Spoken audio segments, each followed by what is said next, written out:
In 1938, the first and greatest superhero of them all, Superman, leaped from the pages of Action Comics #1 into the imaginations of children everywhere. Faster than a speeding bullet, more powerful than a locomotive, and able to leap tall buildings at a single bound. Today, Superman has become a national icon, and that 10-cent comic could sell for over $300,000. But the Man of Steel nearly didn't get published. At first, only two people believed in him, his creators, Jerry Siegel and Joe Shuster. In 1931, there were two 17-year-old kids from Cleveland, Ohio, who were obsessed with science fiction. Jerry Siegel wrote the stories, and his pal Joe Shuster illustrated them. The creations were never sold. Yet these poor Jewish kids dreamed that their sci-fi fantasies would someday bring them fame and fortune. In the 1930s, the big new trend in newspapers was the adventure comic strip. There was quality in the writing, there was quality in the drawing, there was just a general air of capital Q quality associated with newspaper comics. That's what Jerry Siegel and Joe Shuster wanted for themselves. Siegel and Shuster's hero combined elements of everything they'd read, from comic strips to pulp magazines. He would be the last survivor of a dead planet, rocketed to Earth like a science fiction Moses, with the strength of Hercules, fighting for the common man, Superman. Many years later, Jerry Siegel wrote about his inspiration. He recalled, "I had crushes on girls who didn't care I existed, so it occurred to me, what if I was really terrific, jumping over buildings or throwing cars around?" Superman was sent to every newspaper syndicate in the country. They all said no. I wrote back to them and told them this very patronizing letter that they weren't ready for prime time, that they should stay in Cleveland for another year until they developed their art style, because the art was quite crude. So much for my great editorial judgment. Newspapers were saying no, but another, newer medium held out some promise: comic books. Selling on newsstands for a dime, comic books were originally just reprints of newspaper strips.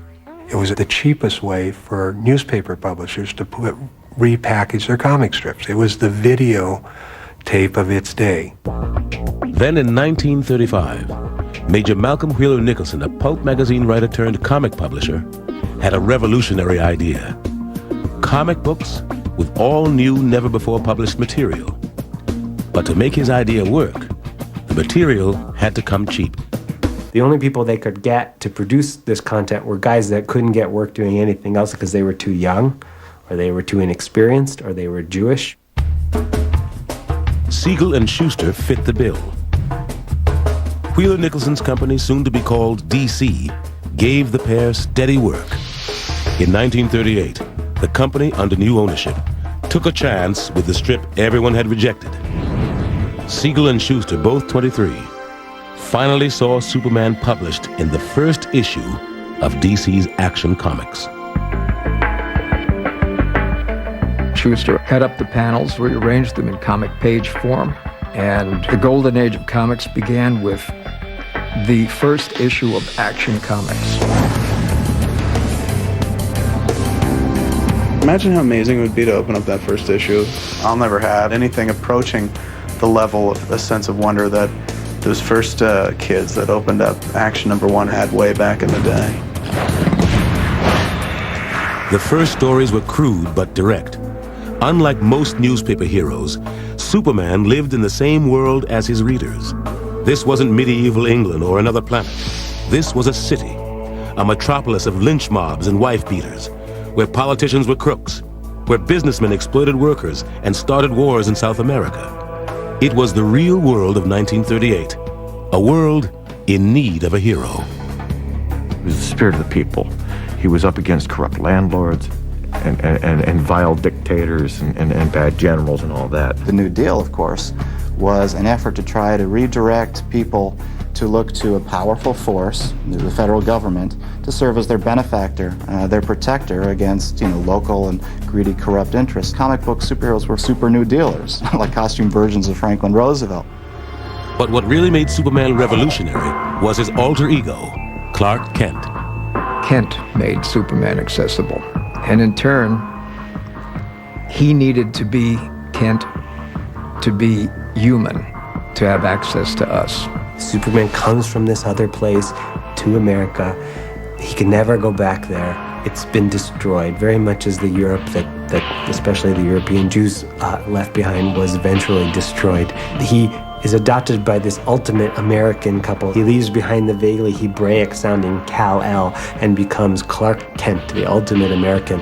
Even if you don't look at him as an allegory of the immigrant, he is an immigrant. He did come to America, and he did make good. Superman's secret identity was an especially potent fantasy for the primary readers of comic books, boys. They were powerless like Clark Kent, but they dreamed that inside they were invincible heroes. Soon, it seemed like the whole country was caught up in the fantasy. There was a Superman radio show, along with motion picture cartoons, toys, and advertisements. His popularity in comic books even convinced a newspaper chain to turn him into a daily strip read by 20 million people.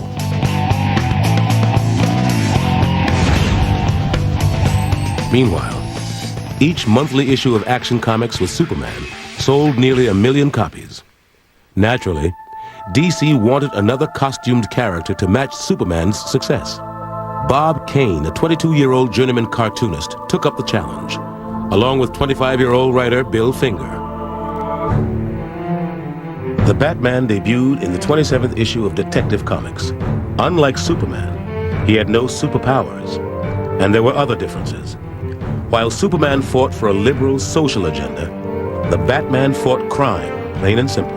His story began when millionaire playboy Bruce Wayne, as a boy, witnessed the kind of street violence Depression-era readers knew all too well. He saw his parents killed, and now he's obsessed with symbolically avenging those murders. It's perfect, and there's no way to elaborate. You say that, and you understand the character. Batman is a fascinating character because he's so driven. Not the dude puts on, the outfit with funny ears and the cape and goes beats crap out of criminals. It's his thought process that's behind it. Having the willpower to change his whole life and to balance being a spirit of vengeance and a spirit of justice, I think that's an immediately appealing concept. In the early stories, Batman was described as a weird figure of the dark, an avenger of evil, just as scary as any mobster, monster, or mad doctor. Readers loved him. DC now had 2 incredibly popular superheroes who were about to have a whole lot of company. Within a few years, there were dozens, if not hundreds, of costume superheroes with all kinds of varying powers.